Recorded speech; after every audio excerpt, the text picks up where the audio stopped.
Alright, today we're going to put the stack on, and I showed you guys the stack. Right there, King's treatment. I'll show you how to lock everything down too so that it won't move, and then we're also going to brace it to the engine to make sure that if it gets bumped or something, it's not going to break the exhaust manifold out, which happens often.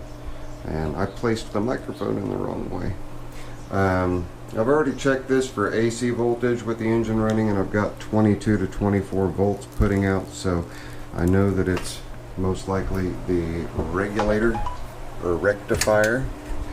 So we'll be sticking one of those in there, and I've got a few, so we shouldn't have an issue with replacing that. Of course, where they are, here we go. There, I know that that's a good one. So we'll toss that sucker on and test it and see if it's going to work. Because it definitely needs to charge, right? If that one doesn't work, there's plan B. If that doesn't work, there's plan C. So like I said, I never really get rid of much of anything, as you guys can see here. And it always ends up coming in handy that I don't get rid of everything. I make sure things they get tossed down in here. Same thing with my starter relays and regulators, amp meters, fuel pumps. That's what this drawer has in it primarily. So you just don't get rid of stuff, and then it saves the customer money, right? Nothing wrong with saving the customer money.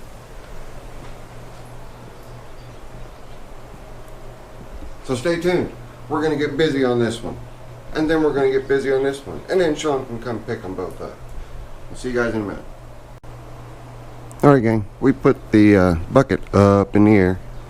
We've got it secured so it won't come down on my head. We're going to work on getting the stock muffler off, stock-ish muffler off of there, and put the new one on and get it mounted so it will clear the hood, number one, and to where I can brace it. So let's get busy on it. What do you say? Let me get the camera mounted and we'll get it turned back on.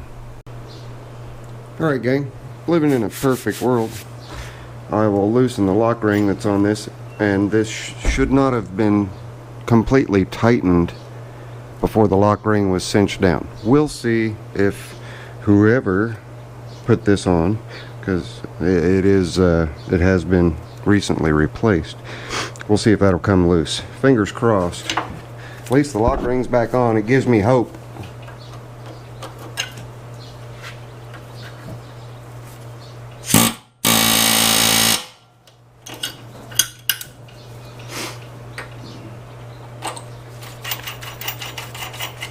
Alright, well, the lock ring was not on there the way that it should have been. There was a gap between it and the block. So that probably means I'm going to end up having to cut it off. But we'll give it a fighting chance to come loose.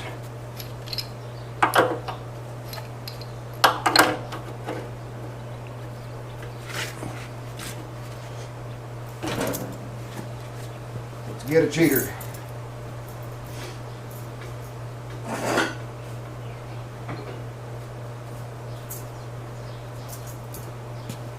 Got two different kinds of cheaters here. We've got a pipe and then the condenser. We'll see which one we end up having to use.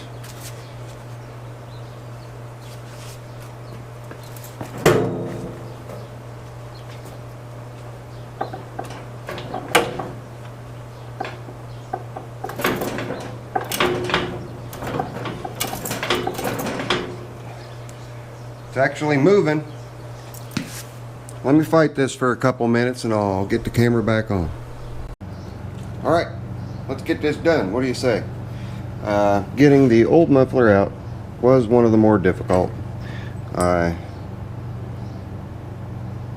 cut the street elbow this way, got it off of there, Then I cut the remaining cast iron, and cast iron is usually more difficult to get out than steel black pipe or galvanized pipe. So anyway, cut it in 2 spots, collapsed it in on itself and got those out. Then I ran my 1-inch NPT tap through to clean up the threads, swept everything out, made sure everything was good and clean so we weren't going to introduce any yuckies into the carburetor or into the engine. And now I just got back from the hardware. I had to get a specific length to clear the hood and clear the cylinders. So we got that done. We've got our lock rings on here, and quite simply we're just gonna put this sucker right in the hole and screw it in, if I can hold my tongue right. There we go. And guys, hand tight. You don't need it any more than hand tight, okay? Because you want it to be able to back off. So I actually came back 3/4 or better of a turn. Now we're going to knock the lock washer here into place and lock that down good and tight. We'll put the stack in and level the stack to lock this ring down, which you can't see, it's behind this 90-degree. Once we get that done, we just get the muffler onto where it's pointing the way we want it to point, put the lock ring down on it here.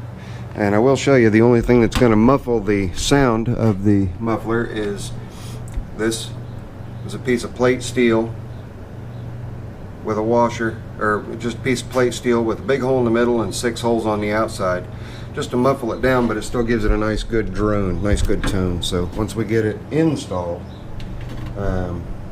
we'll start the engine up and let you guys hear it. But for now, I got to get the air hammer and the air hose and get to assembling. So let's do it. I'm ready. You ready?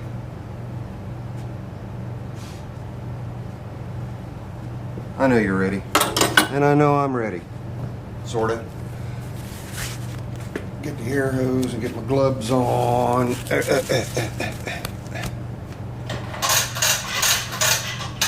Had some good questions last night on the live stream.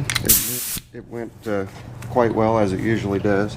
And I had some questions not related to engines at all. I had some Zippo questions, and hang on.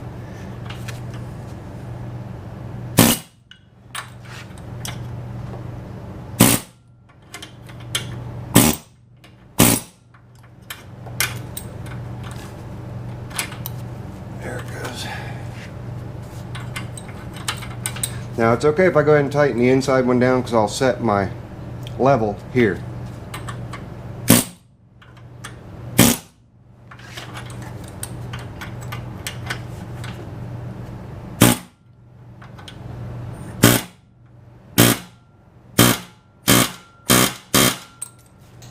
Now that is one with the engine, and this one is still loose, okay?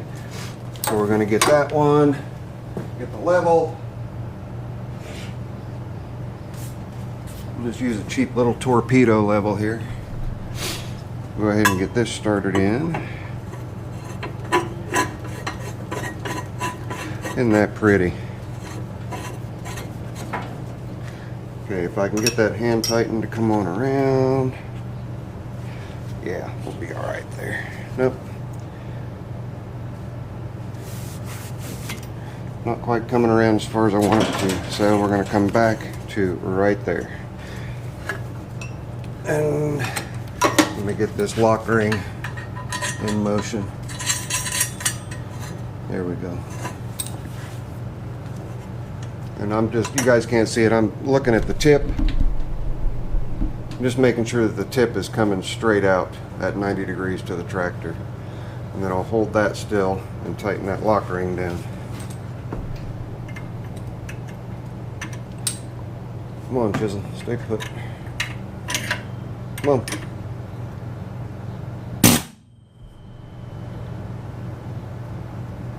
I'm still good. Let's give it another knock.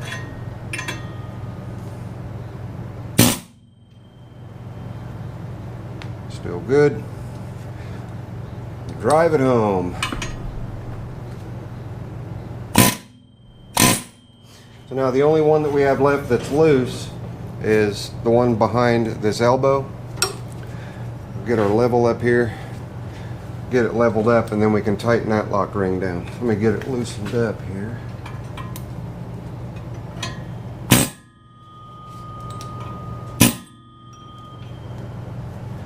Okay. Could have picked a better bubble level. This one you can't see very well.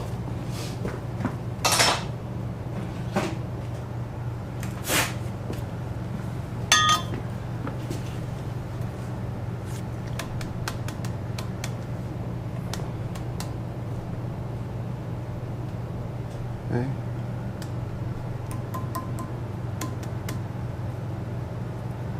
We'll hold that in place with one hand and lock this other ring down with the other.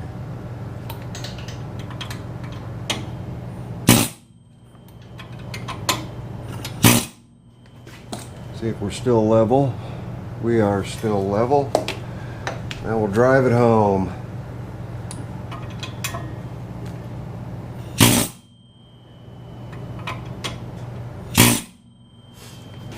I think it moved a little bit.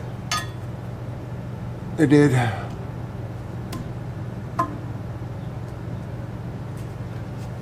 Okay. Tighten it a little bit more.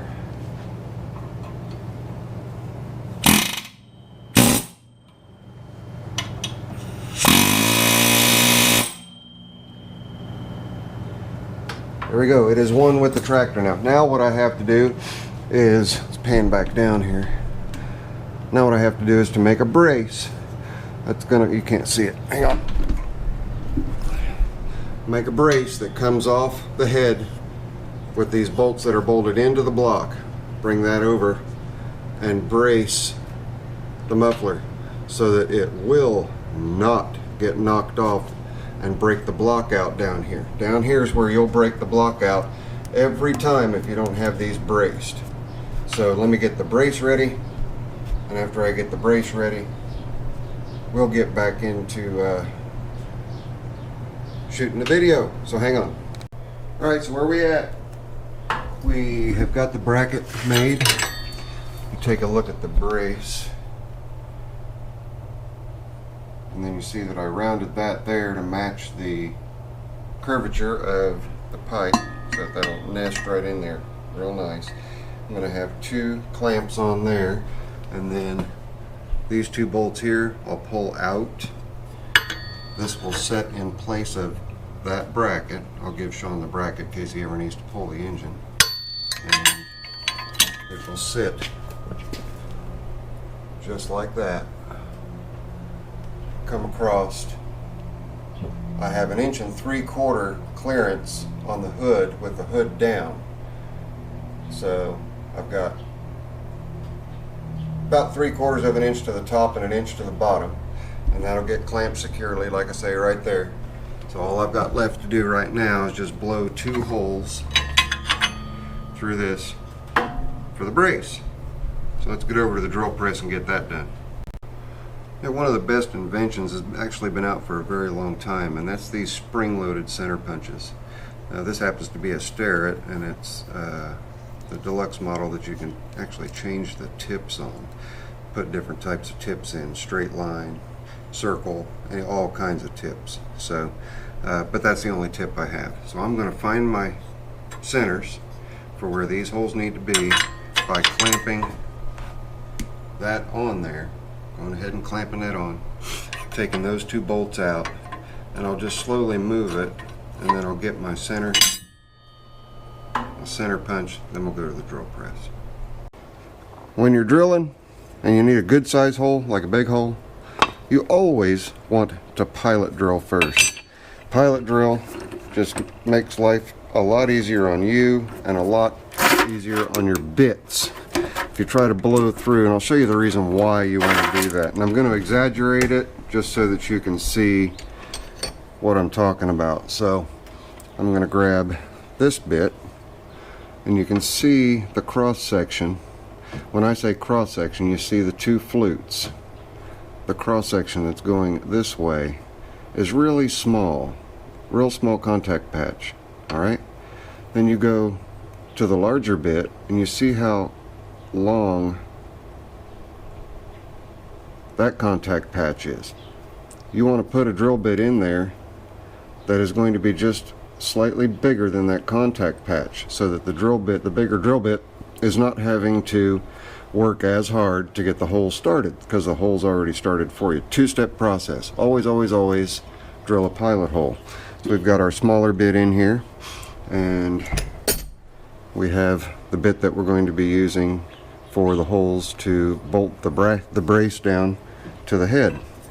So move my table so that I can get in here, make sure I'm in a good spot.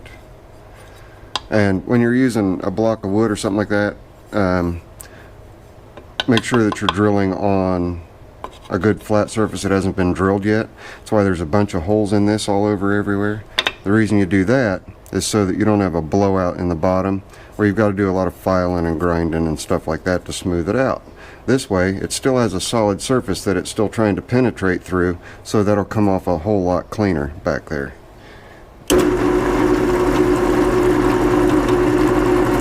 Raise the table up.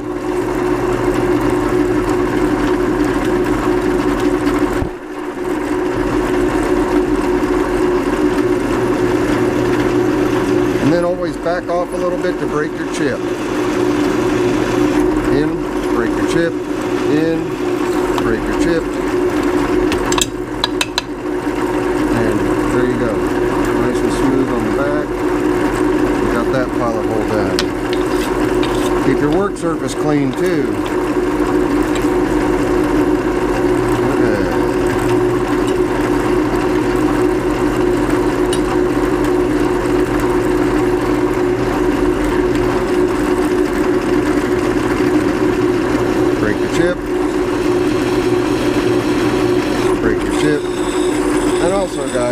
It doesn't hurt to put a drop of oil in there. Helps keep your bit sharp. I know I didn't do it on this hole. This is real soft steel.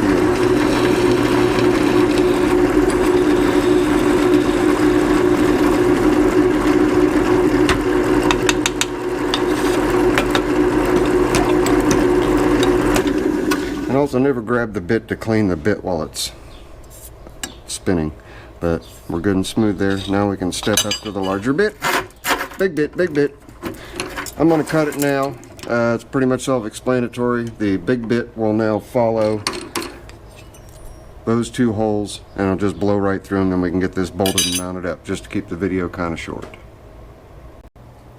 You've got a lot of options on how you can clamp the muffler brace to the muffler, and the option that I went with was just a regular muffler clamp. Other options are, they have these types of clamps, usually in hardware, and you can get these with different sizes and dimensions. They'll do just fine, but I would double up on that plate right there when you use those. And then hose clamps. Hose clamps hold really, really tight, but I would use two of these if you were doing that here. But we've just got a pipe clamp there. We'll tighten that down, and the whole thing is done. I'll throw the hood back on, make sure we've got our clearances that we need. Then we'll fire it up, see how she sounds, and then the 7116 will be completed. Hang on. Well, complete. Only thing we have to do is troubleshoot the electrics on the 7118. Sean should be arriving shortly. There's the stack. We'll start her up and run the loader up, so that you guys can see that it's going to clear. Key switch. It's already warmed up. Start it. And yes, at idle, this thing charges.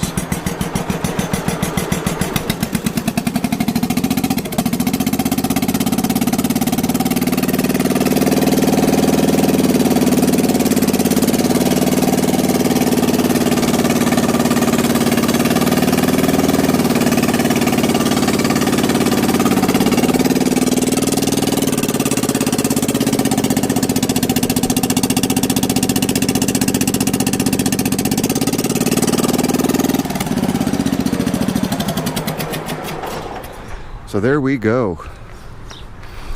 All finished. Now let's get in and get busy on the 7118's charging system.